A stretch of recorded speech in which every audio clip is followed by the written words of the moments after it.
Saudaraku yang kekasih dalam nama Yesus, firman Tuhan pada hari ini yaitu masih sama dengan topik minggu yang lalu, bagaimana kita menerima mujizat Tuhan. Tentunya banyak di antara kita rindu akan mujizat Tuhan. Banyak di antara saudara perlu mujizat Tuhan. Amin, saudara. Ya. Mujizat Tuhan terjadi kalau Tuhan menjawab doa kita. Dan mujizat Tuhan terjadi, saudaraku, di luar daripada pikiran kita. Tidak bisa kita analisa dengan pikiran kita. Penyakit-penyakit disembuhkan Tuhan merupakan mujizat Tuhan. Persoalan-persoalan yang diselesaikan Tuhan merupakan mujizat-mujizat Tuhan. Nah, saudaraku, barangkali banyak di antara kita, saudaraku, yang membutuhkan tangan Tuhan langsung menjamah kita. Sehingga mujizat Tuhan berlangsung bagi kita. Bukanlah hati saudara. Firman Tuhan ya dan amin. Firman Tuhan tetap berkuasa. Tuhan yang berjanji itu setia. Dia pasti menepati janjinya sepanjang kita percaya kepada janji Tuhan tersebut.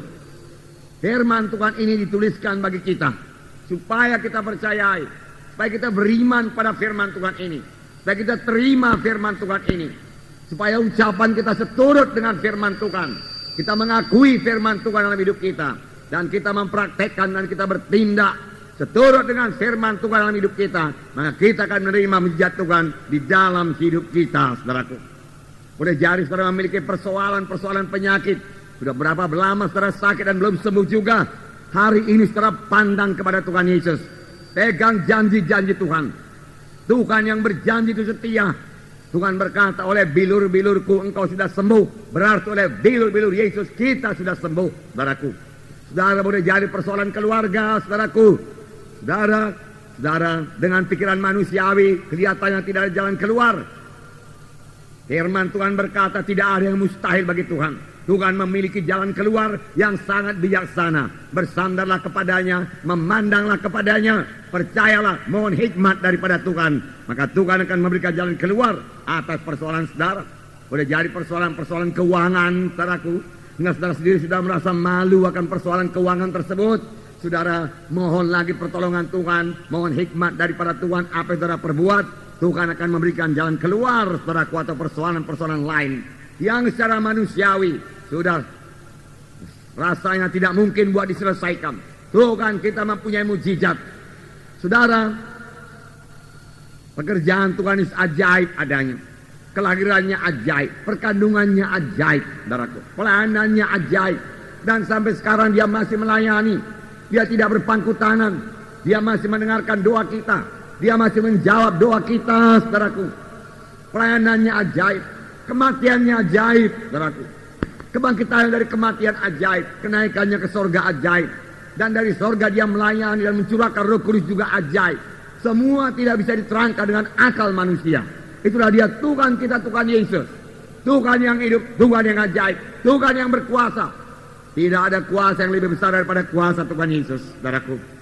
Nah, saudaraku, hari ini buka hati saudara. Terima firman Tuhan ini. Percayai mujizat Tuhan terjadi dalam hidup saudara. Karena firman Tuhan telah dengarkan pada hari ini adalah firman Tuhan yang tidak berubah, saudaraku. Banyak orang telah menerima mujizat Tuhan. Dari kesaksian-kesaksian tiap-tiap minggu dalam berita iman, saudara melihat bagaimana kuasa Tuhan bekerja dalam hidupnya. Bagaimana Tuhan mengobatkan hidupnya. Tidak terkecuali bagi saudara juga yang membutuhkan mujizat Tuhan pada hari ini. Kita akan membaca Yosua pasal 6 ayat 1 sampai 20. Ini sambungan dari Yosua pasal 3 yang kita baca minggu yang lalu. Bukalah kitab saudara Yosua pasal 6 ayat 1 sampai 20. Kita baca bersama-sama. Dalam pada itu, Jericho telah menutup pintu gerbangnya. Telah tertutup kota itu karena orang Israel. Tidak ada orang keluar atau masuk. Berfirmanlah Tuhan kepada Yosua, ketahuilah, aku serahkan ke tanganmu Jericho ini beserta rajanya dan pahlawan-pahlawannya yang gagah perkasa. Haruslah kamu mengelilingi kota itu, yaitu semua prajurit harus mengedari kota itu sekali saja. Demikianlah harus sekolah perbuat 6 hari lamanya. Dan 7 orang imam harus membawa 7 sangkakala tanduk domba dengan tabut. Tetapi pada hari yang ke-7, 7 kali kamu harus mengelilingi kota itu, sedang para imam meniup sangkakala. Apabila sangkakala tanduk domba itu panjang bunyinya, dan kamu mendengar bunyi sangkakala itu, maka haruslah seluruh bangsa bersorak dengan sorak yang nyaring, maka tembok kota itu akan runtuh. Lalu bangsa itu harus memanjatnya masing-masing langsung ke depan. Kemudian Yosua bin Nun memanggil para imam dan berkata kepada mereka, angkatlah tabut perjanjian itu, dan 7 orang imam harus membawa 7 sangkakala tanduk domba di depan tabut Tuhan. Dan kepada bangsa itu dikatakannya, majulah, kelilingilah kota itu, dan orang-orangnya bersenjata harus berjalan di depan tabut Tuhan.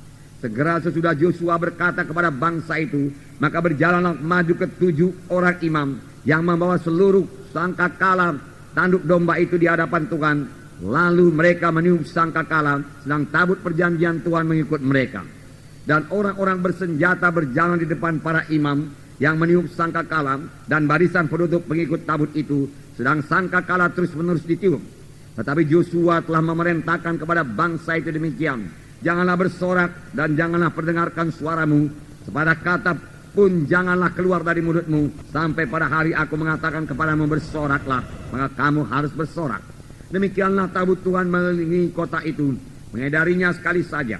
Kemudian kembalilah mereka ke tempat perkemahan dan bermalam di tempat perkemahan itu. Keesokan harinya Yosua bangun pagi-pagi, lalu para imam mengangkat tabut Tuhan. Maka berjalanlah juga ke 7 orang imam yang membawa ke 7 sangkakala tanduk domba itu di depan tabut Tuhan. Sambil berjalan mereka meniup sangkakala, sedang orang-orang bersenjata berjalan di depan mereka, dan barisan penutup mengikut tabut Tuhan, sementara sangkakala terus-menerus ditiup. Demikianlah pada hari yang kedua mereka mengelilingi kota itu sekali saja, lalu pulang ke tempat perkemahan. Dan begitulah dilakukan mereka selama 6 hari lamanya. Tetapi pada hari yang ke-7 mereka bangun pagi-pagi ketika fajar menyingsing dan mengelilingi kota 7 kali dengan cara yang sama. Hanya pada hari itu mereka mengelilingi kota itu 7 kali. Lalu pada ke-7 kalinya, ketika para imam meniup sangkakala, berkatalah Yosua kepada bangsa itu, bersoraklah, sebab Tuhan telah menyerahkan kota ini kepadamu. Dan kota ini dengan segala isinya akan dikhususkan bagi Tuhan untuk dimusnahkan. Hanya Rahab perempuan sundal itu akan tetap hidup, ia dengan semua orang yang bersama-sama dengan dia dalam rumah itu, karena ia telah menyembunyikan orang suruhan yang kita suruh. Tetapi kamu ini jagalah dirimu terhadap barang-barang yang dikhususkan untuk dimusnahkan, supaya jangan kamu mengambil sesuatu dari barang-barang yang dikhususkan itu setelah mengkhususkannya, dan dengan demikian membawa kemusnahan atas perkemahan orang Israel dan mencelakakannya. Segala emas dan perak serta barang-barang tembaga dan besi adalah kudus bagi Tuhan. Semuanya itu akan dimasukkan ke dalam perbendaharaan Tuhan. Lalu bersoraklah bangsa itu, sedang sangkakala ditiup. Segera sesudah bangsa itu mendengar bunyi sangkakala, bersoraklah mereka dengan sorak yang nyaring. Maka runtuhlah tembok itu, lalu mereka memanjat masing-masing ke dalam kota, masing-masing langsung ke depan dan merebut kota itu. Luar biasa mujizat Tuhan, saudaraku. Luar biasa. Nah, firman Tuhan di sini dikatakan, berfirmanlah Tuhan kepada Yosua, ketahuilah aku telah menyerahkan Yeriko ke dalam tanganmu beserta dengan rajanya dan pahlawan-pahlawannya. Ini terjemahan dalam bahasa Inggris. Dalam bahasa Inggris dipakai perkataan, aku telah menyerahkan Yeriko dengan rajanya dan pahlawan-pahlawannya dalam tanganmu.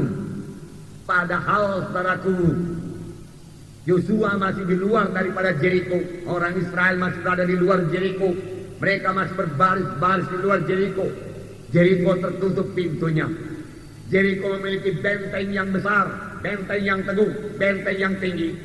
Saudara, jadi menurut pikiran manusia, saudaraku, seperti laporan daripada 10 pengintai itu, bentengnya sampai ke langit dan tidak bisa mengalahkannya, itu benar. Tetapi kali ini, saudaraku, bangsa Israel maju dengan iman.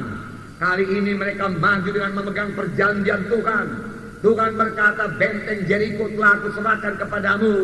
Tuhan berkata, dan mereka mempercayai apa yang dikatakan Tuhan. Meskipun saudaraku, menurut cara berpikir manusiawi saudaraku, hal itu saudaraku mustahil adanya saudaraku.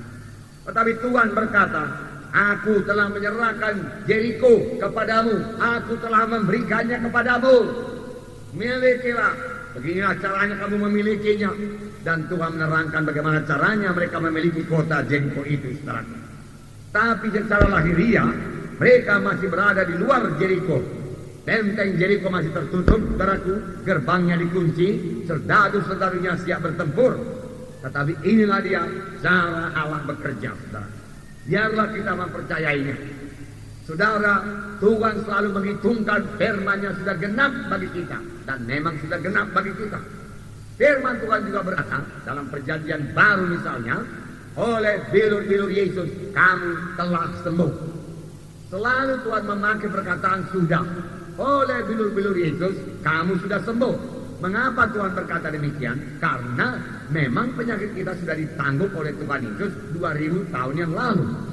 Tetapi setelah berkata saya punya persoalan, saya masih merasa sakit. Ya. Lalu setelah berkata saya sakit. Nah, disitulah letak persoalannya, saudaraku. Mengapa begitu banyak orang Kristen yang sakit? Sebenarnya orang Kristen tidak perlu sakit, karena Tuhan telah mengangkat penyakitnya. Mengapa dia masih sakit, saudaraku? Saudara, karena dia tidak percaya penuh akan firman Tuhan, saudaraku. Karena perkataannya bertentangan dengan firman Tuhan. Tiap-tiap ucapan kita yang bertentangan dengan firman Tuhan membuat firman Tuhan itu tidak bisa efektif bekerja kepada kita. Tetapi tiap kali kita bersetuju dengan firman Tuhan, maka firman Tuhan itu akan bekerja kepada kita. Kalau firman Tuhan berkata oleh bilur Yesus, saya telah sembuh, maka saya harus berkata oleh bilur Yesus, saya telah sembuh. Lalu bagaimana dengan perasaan sakit? Saya akan berkata, engkau perasaan sakit, engkau hanya gejala-gejala saja. Penyakit yang sebenarnya telah diangkat oleh Tuhan Yesus. Saya tidak percaya padanya. Saya lebih percaya kepada bilur Yesus yang telah menyembuhkan saya. Maka engkau gejala-gejala penyakit, engkau segera keluar daripada diriku di dalam nama Yesus. Amin, saudara. Haleluya. Dan firman Tuhan terus bekerja kepada saya, kuasa Tuhan terus bekerja kepada saya, demikian juga kepada saudara. Percayai firman Tuhan. Telah artinya sudah segala perkara yang berguna bagi hidup dan ibadah sudah dikaruniakan Tuhan kepada kita. Itu sebabnya saudaraku, menjadi orang Kristen adalah menjadi orang yang istimewa. Karena semuanya telah diberikan Tuhan kepada kita. Biarlah kita mengenali hak-hak kita, kedudukan kita sebagai anak-anak Tuhan. Kita ini orang yang istimewa dalam Tuhan. Dalam Galatia pasal 3 ayat 13 dan 14 sini dikatakan, Galatia pasal 3, 13, 14, satu berkat yang besar biarlah jadi kepada kita kalau kita mempercayainya, kalau kita saudaraku mengakuinya, kalau ucapan kita tidak bertentangan dengan firman Tuhan ini. Kristus telah menebus kita dari kutuk hukum Taurat dengan jalan menjadi kutuk karena kita, sebab ada tertulis, terkutuklah orang yang digantung pada kayu salib. Di sini dikatakan Kristus telah menebus kita, sudah menebus kita dari kutuk hukum Taurat atau dari kutuk dosa dengan jalan menjadi kutuk karena kita, sebab ada tertulis, terkutuklah orang yang digantung pada kayu salib. Jadi kita tidak dibawa kutuk dosa lagi, kutuk dosa kemiskinan, kutuk dosa penyakit yang tidak sembuh-sembuh. Kutuk dosa adalah hukuman yang kekal, neraka yang kekal. Tuhan telah menebus kita daripada kutuk dosa ini. Maka satu pun daripada kutuk dosa ini tidak perlu menimpa kita lagi, tidak perlu kena kepada kita, karena Yesus telah mengangkatnya. Buat apa saudara angkat lagi? Percaya saja apa yang dikatakan firman Tuhan ini, sebab yang berjanji ini setia. Kalau ada orang jujur secara dunia ini, saudaraku, maka kalau dia berjanji, saudara akan mempercayainya. Hanya manusia yang jujur saja, yang saudara kenal barangkali sudah 20 tahun atau 30 tahun, dan dia tidak pernah menipu saudara. Lalu pada suatu hari dia menjanjikan sesuatu kepada saudara. Saudara pun mempercayainya dengan berkata, orang itu bisa dipercaya. Aku sudah kenal dia 20-30 tahun lamanya, nggak pernah dia bohong. Dia selalu menepati janjinya. Masakan kali ini dia tidak menepati janjinya. Dia orang baik itu. Itu hanya secara manusiawi. Kita bisa percaya kepada orang yang jujur. Saya bertanya kepada saudara, siapa yang lebih jujur daripada Tuhan Yesus? Siapa yang lebih baik daripada Tuhan Yesus? Siapa yang lebih gentleman daripada Tuhan Yesus? Saudara, siapa yang lebih setia daripada Tuhan Yesus? Adakah itu, saudaraku? Tidak ada, saudaraku, tidak ada. Oleh sebab itu biarlah kita mempercayai penuh, saudaraku, apa yang dikatakan Tuhan Yesus, saudaraku, kepada kita, saudaraku. Apa yang janjikan Tuhan Yesus kepada kita. Nah, saudara, yang kekasih dalam nama Yesus, dalam ayat 14 berkata, Yesus Kristus telah membuat ini supaya dalam dia berkata Abraham sampai kepada bangsa-bangsa lain, Juga oleh iman kita yang menerima roh yang telah dijanjikan itu. Nah, Yesus Kristus telah membuat ini supaya dalam Dia berkata Abraham sampai kepada bangsa-bangsa lain. Sehingga oleh iman kita menerima roh yang telah dijanjikan itu. Haleluya. Nah, Roma 8 ayat 2. Satu ayat lagi saya bacakan pada saudara. Bahwasanya kita tidak di bawah hukum dosa, tidak di bawah hukum maut lagi. Roma 8 ayat 2.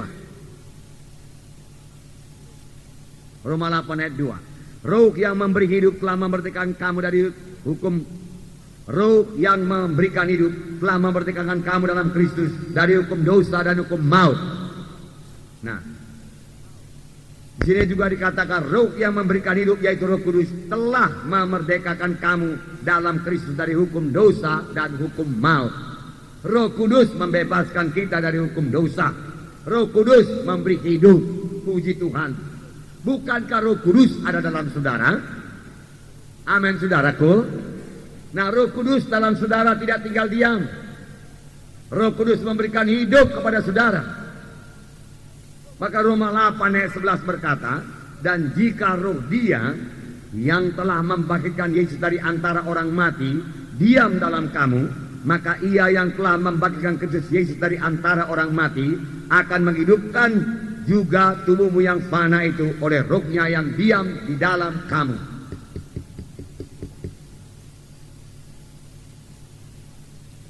Nah, jadi roh Dia atau Roh Kudus membangkitkan Yesus dari antara orang mati diam dalam kamu, maka Ia yang telah membangkitkan Kristus Yesus dari antara orang mati akan menghidupkan juga tubuhmu yang fana oleh rohnya yang diam dalam kamu. Roh Kudus menghidupkan tubuh kita ini. Roh Kudus dalam saya. Roh Kudus saudaraku memfungsikan seluruh organ-organ tubuh saya. Demikian Roh Kudus menghidupkan seluruh anggota tubuh saudara. Amin. Haleluya. Biarlah saudara mempercayainya sepenuhnya. Walau masih ada perasaan-perasaan bahwasanya dalam tubuh saudara ada penyakit atau anggota tubuh saudara tidak berfungsi dengan baik, mohon Tuhan genapkan Roma 8 ayat 11 kepada saya Tuhan, supaya Roh Kudus menghidupkan semua organ-organ tubuh saya. Karena Roh Kudus dalam saya, Tuhan katakan, Roh Kudus memang dalam saudara. Rasakan dia dalam saudara, saudaraku. Hargakan dia berada dalam saudara. Inilah yang tidak pernah dialami oleh bangsa pilihan Tuhan, kecuali nabi-nabi, guru-guru, saudaraku, raja-raja. Mereka memiliki roh Tuhan dalam dia, tapi yang lain tidak memiliki roh Tuhan. Dan roh Tuhan dalam dia itu membuat perkara yang luar biasa dalam hidupnya, menyanggupkan dia, saudaraku, untuk melayani, saudaraku.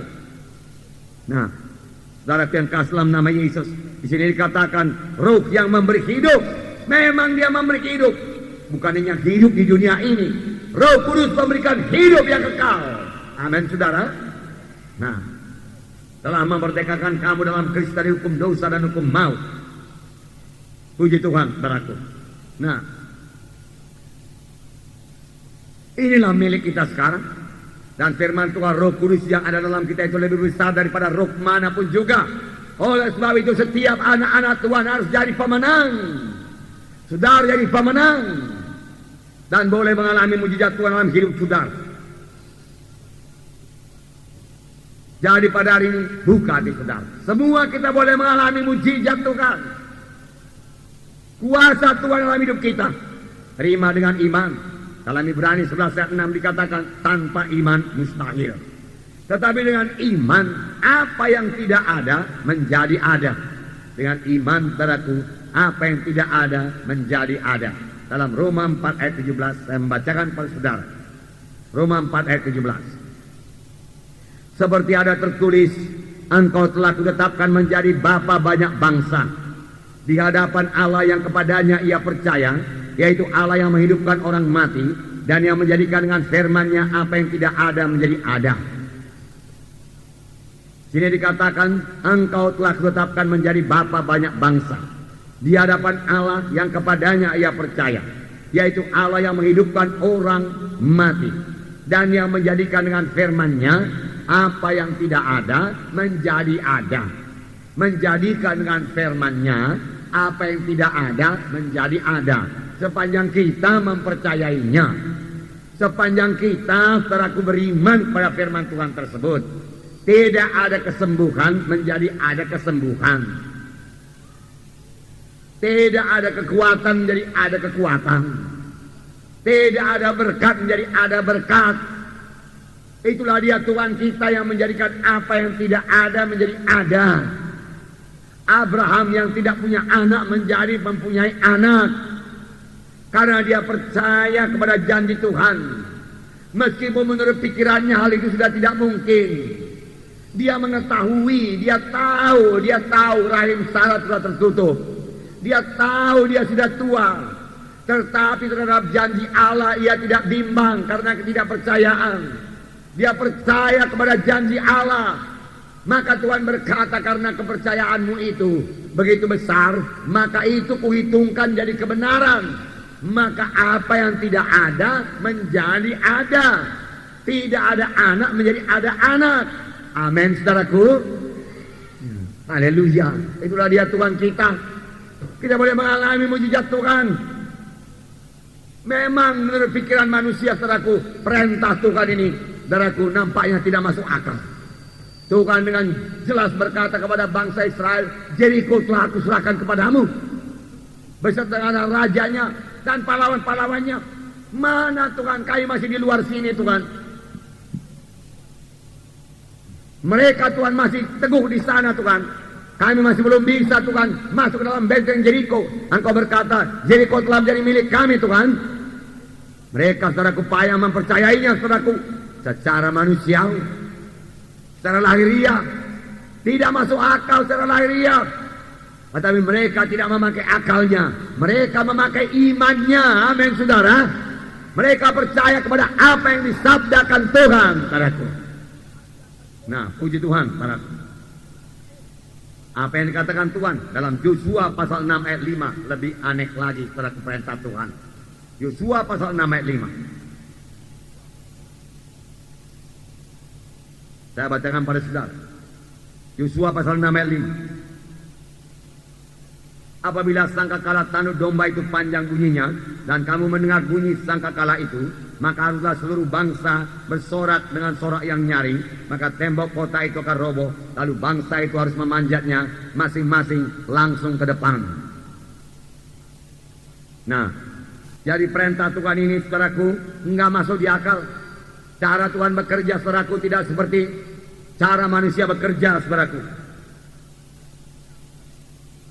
Ya, Tuhan berkata, kelilingilah kota itu, kemudian tiuplah sangkakala, dia katakan, dan seluruh bangsa itu bersorak, maka tembok itu akan roboh.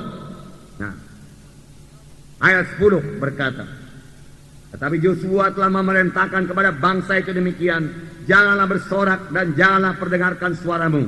Sepatah kata pun janganlah keluar dari mulutmu, sampai pada hari aku mengatakan kepadamu bersoraklah, maka kamu harus bersorak. Ayat 15 saya bacakan. Haleluya, saudaraku. Ayat 15. Tetapi pada hari yang ketujuh mereka bangun pagi-pagi ketika fajar menyingsing, mengelilingi kota 7 kali dengan cara yang sama. Hanya pada hari itu mereka mengelilingi kota itu 7 kali. Lalu pada ketujuh kalinya ketika para imam meniup sangkakala, berkatalah Yosua kepada bangsa itu, bersoraklah sebab Tuhan telah menyerahkan kota itu kepadamu. Haleluya. Nah, nyatanya saudaraku, Jericho roboh, saudaraku. Di dalam ayat 20 dikatakan, lalu bersoraklah bangsa itu, sedang sangkakala ditiup. Segera sesudah bangsa itu mendekat, mendengar bunyi sangkakala, bersoraklah mereka dengan sorak yang nyaring. Maka runtuhlah tembok itu, lalu mereka memanjat masuk ke dalam kota, masing-masing langsung ke depan merebut kota itu. Amin, saudara. Ya, mujizat Tuhan berlangsung, saudaraku, di sini, saudaraku. Tembok Jericho roboh, puji Tuhan, saudaraku. Nah, saudaraku yang kasih dalam nama Yesus, lalu saudaraku, perintah Tuhan ini bertentangan dengan akal manusia. Boleh jadi saudaraku, bangsa Israel, saudaraku, berkata, Yosua, apa yang dikatakan Tuhan itu nggak masuk di akal. Bagaimana Jericho bisa roboh dengan dikelilingi saja? Tidak mungkin, Yosua, tidak mungkin. Tapi Yosua percaya kepada Tuhan. Yosua saudaraku memandang kepada Tuhan Yesus. Yosua melaksanakan perintah Tuhan. Yosua mengasihi Tuhan. Yosua mengasihi bangsa Israel, membawa bangsa Israel sampai kepada tanah perjanjian, tanah Kanaan. Tapi di depannya terbentang saudaraku benteng yang kuat, benteng Jericho. Tetapi itu tidak menggentarkan Yosua. Yosua tahu Tuhan yang hidup. Yosua tahu kuasa Tuhan tidak berubah. Yosua tahu supaya dia percaya kepada firman Tuhan, percaya kepada janji Tuhan, mujizat Tuhan pasti terjadi, saudaraku. Nah, saudara, dan memang terjadi.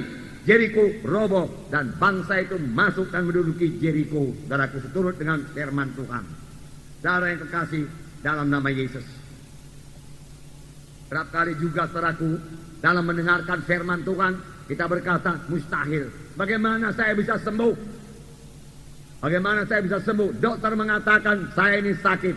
Pemeriksaan dokter berkata, saya ini sakit. Bagaimana saya bisa sembuh?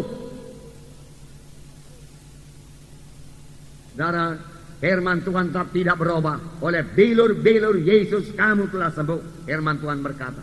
Mari kita pegang firman Tuhan. Walaupun perasaan masih terasa sakit, saudaraku.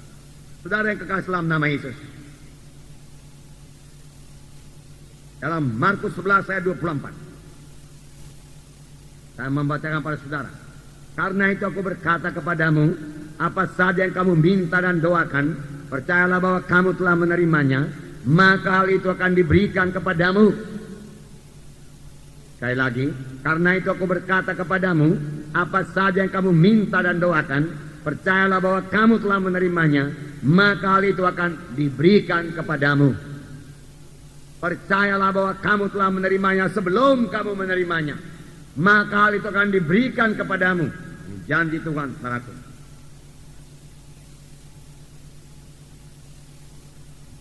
Nah, hari ini juga, saudaraku, kita belajar bertindak dalam iman, saudaraku. Ada lagi beberapa contoh dalam Alkitab, saudara. Misalnya, Tuhan Yesus menyuruh murid-muridnya memberi makan 5.000 orang dengan 5 roti dan 2 ikan. Saya bacakan sedikit kepada saudara Matius 14 ayat 15. Menjelang malam murid-muridnya datang kepadanya dan berkata, tempat ini sunyi dan hari sudah mulai malam. Suruhlah orang banyak itu pergi supaya mereka dapat membeli makanan di desa-desa. Tapi Yesus berkata kepada mereka, tidak perlu mereka pergi, kamu harus memberi mereka makan. Jawab mereka, yang ada pada kami di sini hanya 5 roti dan 2 ikan. Yesus berkata, bawalah kemari kepadaku. Lalu disuruhnya orang banyak itu duduk di rumpun. Dan setelah diambilnya 5 roti dan 2 ikan itu, Yesus menengadah ke langit dan mengucap berkat. Lalu memecah-mecahkan roti itu dan memberikannya kepada murid-muridnya. Lalu murid-muridnya membagi-bagikannya kepada orang-orang banyak. Dan mereka semuanya makan sampai kenyang. Kemudian orang mengumpulkan potongan-potongan roti yang sisa, 12 bakul penuh. Yang ikut makan kira-kira 5.000 laki-laki, tidak termasuk perempuan dan anak-anak. Saudara, Tuhan Yesus segera memberikan perintah. Tuhan Yesus berkata, beri mereka makan. Jumlahnya 5.000 orang laki-laki, belum perempuan dan anak-anak. Dan mereka tidak punya roti. Inilah dia persoalannya. Orang banyak juga tidak punya roti. Murid-murid sudah siap sedia mengatakan, suruh saja mereka pulang, Tuhan. Tapi Tuhan berkata, beri mereka roti. Pikiran mereka berkata, bagaimana Tuhan memberikan mereka roti? 5.000 orang laki-laki, belum perempuan dan anak-anak. Mustahil, Tuhan, mustahil. Jadi Petrus datang kepada Andreas. Andreas, berapa uangmu? Dia katakan, wah, tidak ada, dia katakan. Berapa banyak roti yang ada padamu? Roti juga tidak ada. Cuma dia berkata, di sini ada seorang budak yang punya 5 roti dan 2 ikan. Tak apa gunanya buat 5.000 orang itu. Lupakan sajalah itu. Lupakan sajalah memberi makan orang banyak itu. Kasih tahulah kepada Tuhan Yesus. Dan mereka menyuruh orang banyak itu pulang. Terlalu banyak buat diberi makan. Tidak mungkin, tidak mungkin, tidak mungkin. Inilah dia cara berpikir yang manusiawi. Tetapi Tuhan Yesus, saudaraku, tidak pernah mundur daripada perkataannya. Dia tahu apa yang dia katakan. Dia katakan beri makan, kita beri makan. Seorang budak di sini, Tuhan, ada memiliki 5 roti dan 2 ikan. Tuhan Yesus berkata, bawalah dia kepada aku. 5 roti Tuhan, 2 ikan Tuhan, 5.000 orang makan Tuhan, mustahil Tuhan. Tidak mungkin Tuhan. Tapi kepada Tuhan Yesus tidak ada perkara yang tidak mungkin. Tuhan Yesus berkata, suruh mereka duduk. Tuhan Yesus berkata, suruh mereka berdoa. Dan Tuhan Yesus berdoa. Kemudian Tuhan Yesus memecah-mecahkan roti itu, memecah-mecahkan roti itu, memecah-mecahkan roti itu. Kemudian menyuruh membagikannya kepada kelompok semua. Dan semuanya makan. Masih bersisa. Setelah semuanya kenyang, 5.000 orang laki-laki, belum perempuan dan anak-anak, semuanya kenyang. Dan masih sisa lagi 12 bakul. Inilah dia mujizat Tuhan. Mujizat masih berlangsung. Amin saudaraku. Marilah kita percaya mujizat Tuhan. Jangan batasi kuasa Tuhan. Satu contoh lagi saudaraku, dalam Lukas pasal 5. Lukas pasal 5. Saya baca mulai ayat 1. Pada suatu kali Yesus berdiri di pantai Danau Genesaret, sedang orang banyak mengerumuni dia hendak mendengarkan firman Allah. Dia melihat 2 perahu di tepi pantai. Nelayan-nelayan telah turun dan sedang membasuh jalannya. Dia naik ke dalam salah satu perahu itu, yaitu perahu Simon, dan menyuruh dia supaya menolakkan perahunya sedikit jauh dari pantai. Lalu ia duduk dan mengajar orang banyak dari atas perahu. Setelah selesai berbicara, ia berkata kepada Simon, bertolaklah ke tempat yang dalam dan tebarkanlah jalanmu untuk menangkap ikan. Simon menjawab, Guru, telah sepanjang malam kami bekerja keras dan kami tidak mendapat apa-apa. Tetapi karena engkau menyuruhnya, aku akan menebarkan jala juga.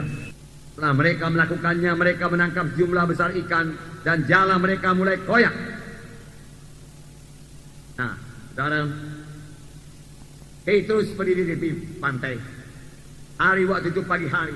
Petrus sepanjang malam telah bekerja, tetapi tidak seekor ikan pun dapat. Petrus sangat membutuhkan ikan, tapi ikan tidak dapat. Petrus sudah capek, tetapi perahu kosong. Petrus butuh ikan, Petrus butuh uang, tapi ikan tidak dapat. Boleh jadi ada persoalan kita seperti ini, saudaraku. Kita butuh uang, tapi uang tidak ada. Kita kerja, tapi tidak berhasil.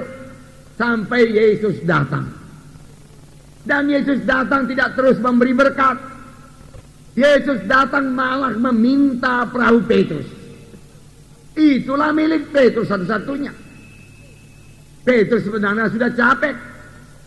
Petrus mau pulang ke rumah. Dia mau istirahat tidur, saudaraku. Nanti malam carikan lagi. Tetapi Tuhan berkata, Petrus, boleh aku pinjam perahumu? Boleh aku pinjam perahumu? Petrus berkata, silakan Tuhan. Lalu Tuhan memakai perahu Petrus. Dari atas perahu Petrus, Tuhan mengajar orang banyak. Selesai mengajar, perahu Petrus tidak bisa sama lagi. Semua yang telah diserahkan kepada Tuhan Yesus harus berubah. Semua yang diserahkan kepada Tuhan Yesus harus diberkati Tuhan berganda-ganda. Semua yang menyerahkan hidupnya kepada Tuhan Yesus, hidupnya tidak akan sama lagi. Amin, saudara. Semua yang datang kepada Yesus, hidupnya tidak sama lagi. Semua yang memberi korbannya kepada Yesus, pasti hidupnya tidak sama lagi. Sama sebagaimana Petrus. Tuhan berkata kepada Petrus, Petrus bertolak ke tempat yang dalam. Petrus bertolak ke tempat yang dalam. Saudaraku, Petrus berkayuh, Petrus patuh, dia bertolak ke tempat yang dalam. Kemudian Tuhan berkata, tebarkan jalamu Petrus. Petrus terkejut mendengar perintah Tuhan. Perintah Tuhan ini, saudaraku, berlawanan dengan pikirannya. Dia seorang nelayan, ahli dalam menangkap ikan. Dari kecil dia menangkap ikan. Petrus berkata, Tuhan, ini pagi hari Tuhan. Aku nelayan Danau Galilea ini Tuhan. Sudah lama dari kecil aku nelayan. Kami tidak pernah menangkap perahu di pagi hari. Kami selalu menangkap menangkap ikan di malam hari. Karena pada pagi hari kami menebar jala dari perahu, maka ikan-ikan melihat jala kami, dia akan pergi. Tidak mungkin dapat ikan Tuhan, tidak mungkin. Tetapi Tuhan, karena Engkau yang mengatakannya, aku akan menebarkan jala juga. Lalu Petrus menebarkan jala karena perkataanmu itu Tuhan. Karena firman-Mu berkata demikian. Aku mempercayai firman-Mu Tuhan. Aku lebih percaya kepada firman-Mu Tuhan daripada pikiranku. Aku lebih percaya kepada firman-Mu daripada pendapatku. Pendapatku berkata tidak mungkin, tapi firman-Mu berkata taburkan jala. Kalau menurut pengalamanku Tuhan tidak akan bisa dapat ikan.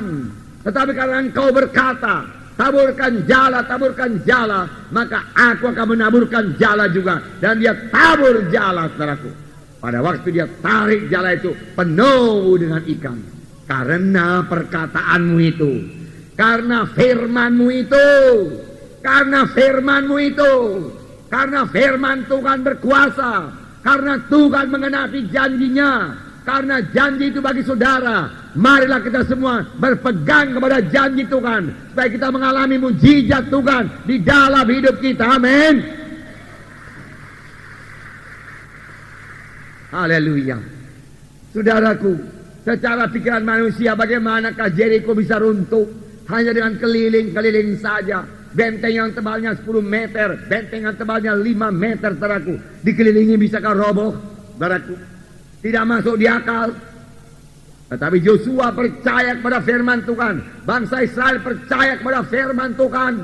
Yang meruntuhkan Jericho itu bukanlah nyanyian mereka, saudaraku. Bukanlah, saudaraku, sorakan mereka.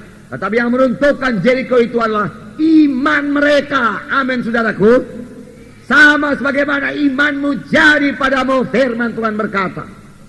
Tuhan Yesus berkata kepada seorang perempuan yang sakit 12 tahun, hai anakku, imanmu telah menyembuhkan engkau.